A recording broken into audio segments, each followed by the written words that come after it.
Pressure to win power rankings on the 49ers. So, look, we opened the show with Kyle because he's number one with a bullet.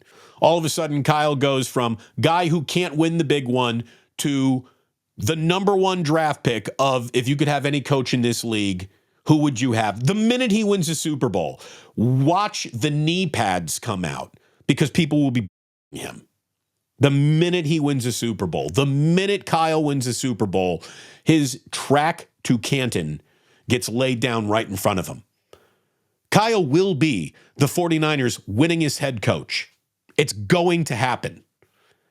So you're the winningest head coach in this historic franchise's history with the Lombardi Trophy. You get to go to Canton. So Kyle's got that. Number two, and this is going to where I already know there's going to be a little pushback, but hear me out. The second most pressure to win a Super Bowl is on the guy who is officially playing with house money at this point, and that is Brock Purdy. Because Brock Purdy has gone from really good story to everyone is watching and you better be great all the time, like overnight. You know, you can't go from adorable final pick of the draft story to legitimate MVP candidate and then just be graded upon, well, he was the last pick in the draft. No, the scale is, we're not moving the goals, but there's a sliding scale of expectations. And here is why there'd be the most pressure on Brock. First of all, there is no more pressure on any position in professional sports like there is pressure on a quarterback to win, especially when you get close to the Super Bowl. All the lights and attention fall on quarterbacks. Right or wrong, that's the way it goes. Beyond all of that, Purdy would have the single greatest, this is my second contract negotiating chip that any quarterback could put on the table. It's overwhelming to say, hey, I just won a Super Bowl for you on a rookie contract making $800,000 a year. I'm coming back for my next contract, and I've given you a Lombardi trophy already. I mean, if you think he's in line for a big payday, wait until you see what that payday would look like with a Lombardi trophy. So there's a tremendous amount of pressure on a young man still early in his career, but what a launching pad earlier in your career if you win a Super Bowl by the time your second season is over as a quarterback on a rookie deal. Holy. Kyle number one, Brock Purdy number two. Again, no one's about to lose their job. This is just pressure of what a Super Bowl would do for the rest of your career. Number three is George Kittle. Hey, George Kittle is starting to become an old man in the NFL. Time is beginning to run out. You know, if that scene in the movie where they flip the hourglass over and the sand starts to run from one bulb to the lower bulb, that has officially been turned over for George Kittle. He's in year 7. He is, with 2 more games, going to have 99 regular season NFL games on his body. That's more than most ever get.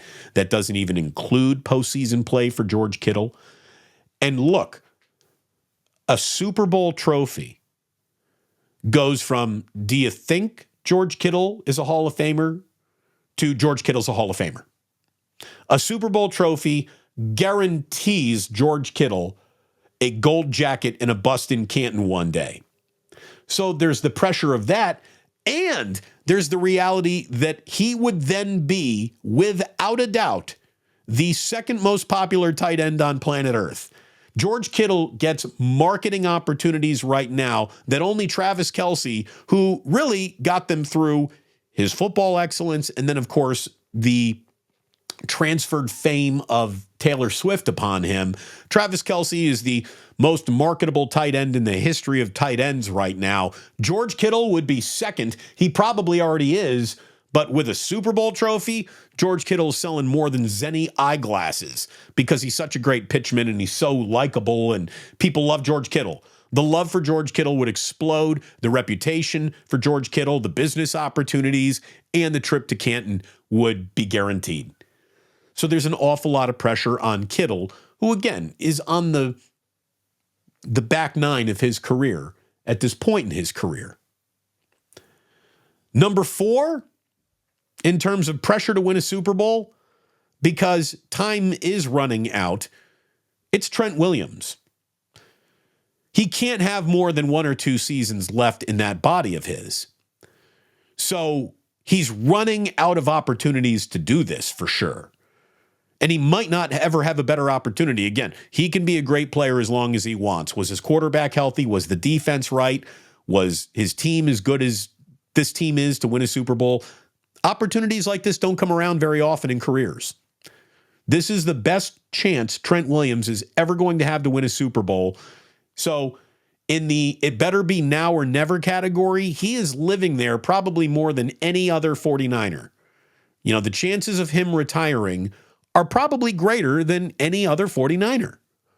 So beyond all that, he's going to the Hall of Fame to the possibility of being a first ballot Hall of Famer. That's what a Super Bowl trophy would mean for Trent Williams. He's going to go to the Hall of Fame. Did you go to the Hall of Fame on your first ballot? That's what a Super Bowl trophy could do for him. I'm only going to go through 5, and I'm going to cheat a little because at 5, I've got 2 players tied. Both of these guys are established. Both of these guys are beloved amongst 49ers fans, and I'm going to tell you that both of these guys will be the first beloved 49ers that fans turn on if they don't win a Super Bowl in this window.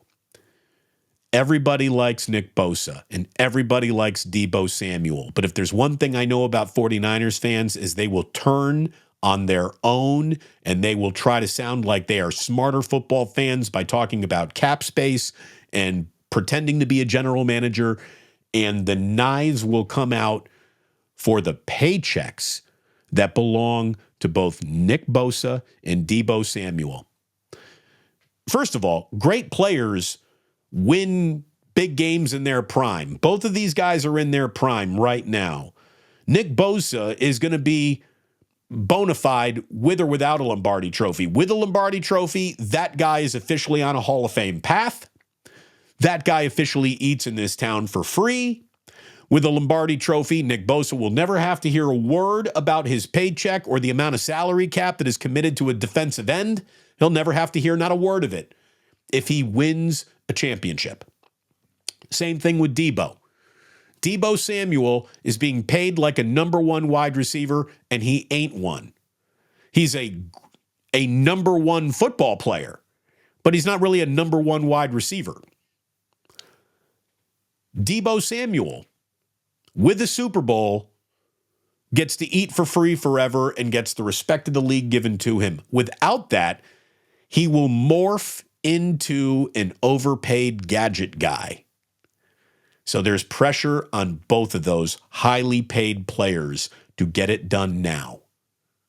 Because if it's not done now, their highly paid nature might make it harder to build the best team possible around them, and all of a sudden now they're getting the blame. Because I know how you fans think and work. I know you. I've been talking to you for years. You're not going to fool me. So there you go. There's my pressure to win power rankings. Kyle, number 1 with a bullet. Brock Purdy, George Kittle, Trent Williams, and then a tie in 5th spot for Nick Bosa and Deebo Samuel. Here's who didn't make the list. Christian McCaffrey didn't make the list because Super Bowl or not, he's the best running back in football. He also wears the crown of baddest white boy in the game, so he's bona fide. He doesn't have to worry about anything. No one's ever said, this running back has to have a Lombardi trophy in order to be a great running back. Doesn't need to happen. Brandon Ayuk. Again, no matter what happens this year, Brandon Ayuk is about to get that bag in his next deal, Super Bowl or not. So there's less pressure on him. Fred Warner and Dre Greenlaw, all I can tell you about the two of them is that neither Patrick Willis nor Navarro Bowman ever won a Lombardi trophy, and those guys are regarded in this town as still 2 of the best that ever did it. I don't think their reputations are on the line in any way, shape, or form. The one guy who might have made the list, when I thought about it, because again, the sand running out of your hourglass and the possibility of a Lombardi trophy elevating you to Canton, Kyle Juszczyk.